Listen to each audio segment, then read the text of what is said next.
So today we're going to take a look at the DZO film Arles Lustre lens set, specifically the 25mm lens. I had a single question when I thought about using this lens, and that was, what if we treated a social ad for a client less like an ad and more like a short film? What if we chose a lens that made them look as amazing as it is to work with them? Not the lens that you normally reach for, but one with different optics that makes the subject look different. In this video, I'm going to take you on a shoot I did with the Arles Lustre and how it differs from your standard lens choices on a real shoot. So I'm Chris Crease. I'm a commercial entertainment photographer and filmmaker, and I've worked with brands like National Geographic, Interscope Records, and A&E Networks, and I work with brands like Arles and DZO Film, who were kind enough to let me borrow this 25mm lens for this video. I'm based out of DC, and so a lot of my clients are in the DC area, and that's where I do my work, but I do travel for different assignments. One of my clients, Gainesville Dance Center, is an award-winning dance studio based out of Gainesville, Virginia, and I've shot their 2 studios multiple times over the years. So I'm very familiar with the lighting and which lenses work best in each of the rooms that they have per studio. DZO Film were kind enough to let me borrow the Arles Lustre 25mm, a cinema prime lens that opens all the way up to t1.6. I tend to gravitate towards lenses that open up very wide to let in a lot of light because I love to do a lot of work indoors, or I work in areas where low light is more common than not. So theater spaces, stages, places where you're not going to have a lot of light, and so any light that you can get to your sensor is going to be helpful. So I wanted to use the Arles Lustre for Gainesville for a few reasons. First, the Arles Lustre line has its own unique look to it compared to something like the Vespa 2 lineup that I got to use over this winter. It's cooler, it has a glow to light sources that makes it very dreamy, but still sharp enough to be grounded for commercial work.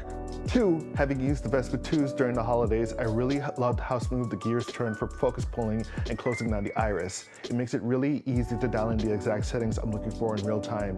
Even without having a focus control system like tiltas or DJIs on here, it was very easy for me to move through the dancers and change my depth of field of focus on certain groups as we move from the foreground to the background and vice versa. Third, 25mm was a perfect focal length for work in these spaces. It's wide enough for me to cover the whole room in one shot and capture whole groups at once, but I could also lock into one specific dancer and use the depth of field and that wide open aperture to get a nice wide shot with one dancer in focus and the rest of it fall off a little bit. It looked really nice. It's not a clinical lens, and I like that because dance is a human art form, and having these imperfections of blur and focus make it more human. So how does this lens work in practice? How does it handle on a shoot, especially with moving subjects like dancers flying all over the place? The lens has its pros and cons, and let's just go ahead and get the cons out of the way.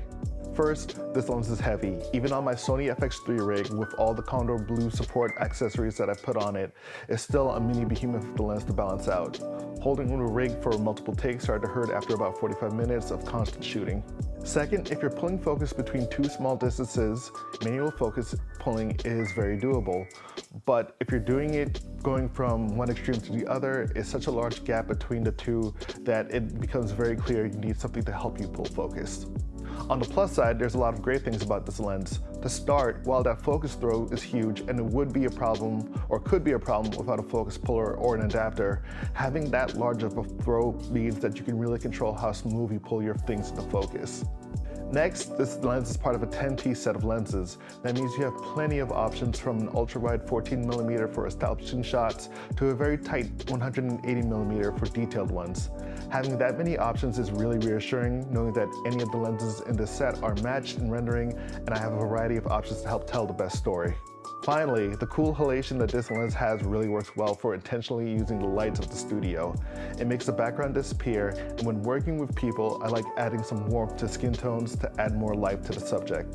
Since the lens does have these cooler tones, it adds to the separation of subject versus background. Add to that the way the out-of-focus elements blend so smoothly into the background, and it really delivers a nice 1-2 punch of ways to really have emphasis on what you want to have focus on. Okay, so the remaining question is, what does this mean for you? I think that the Arles Lustre line isn't a lens that you use for everything. The rendering is unique with the cool tones and the halation, and it's like sprinkles. If you use it sparingly and with purpose, it's great, but if you were to use it for everything, it becomes a little less special. These are lenses that are designed with vintage aesthetics, and while that can work on certain projects, it can't work for all projects. I'm not doing general commercial work with something that's stylized in camera where I can't make changes after the fact. Add to that the heft, and I think it's great on a tripod or short sessions of run and gun operation with support, but I would be smart about how I rig my camera in order to compensate for the weight of the lens. Don't get me wrong, it's a great lens, but it's a specialized one. If you're doing a fine art style project where you're really going after a specific emotion or a feeling, it's a wonderful lens.